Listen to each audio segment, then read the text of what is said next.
माणसं जे विकायला येत असतात, जगद्गुरु तुकोबरायांनी सुद्धा एक प्रयोग केला हो. जगद्गुरु तुकोबरायांनी गाडा घेतला आणि गाड्यावरती सगळ्या प्रकारचे देव ठेवले. आणि मग जगद्गुरु तुकोबराय पुण्यामध्ये आले. आणि पुण्यामध्ये आल्यानंतर जगद्गुरु तुकोबराय म्हणू लागले, काय देव घ्या कोणी, देव घ्या कोणी. जगद्गुरु तुकोबराय काय म्हणाले, देव घ्या कोणी, देव घ्या कोणी. पण माणसं एवढी विचित्र, पुण्यातली माणसं म्हणली, जगद्गुरु तुकोबराय देव घ्यायला मी एका पायावर तयार आहेत, फक्त किती रुपयाला आहे सांग. जगद्गुरु तुकोबराय म्हणले, काहीच न लगे एक भावाचे कारण. आणि तुका म्हणे आन विठोबाचारी, इथं काही लागत नाही, इथं रुपये सुद्धा लागत नाही, इथं मोल लागत नाही, इथं पैसा लागत नाही, इथं तुमचं सोनं नाणं लागत नाही.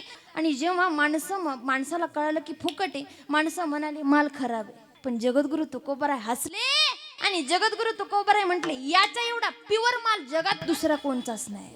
हे 24 कॅरेट सोनं आहे, पण 24 कॅरेट सोनं सोडून देतात आणि 1 ग्रॅम घालतात माणसं, ते जास्त आवडतं नाही का.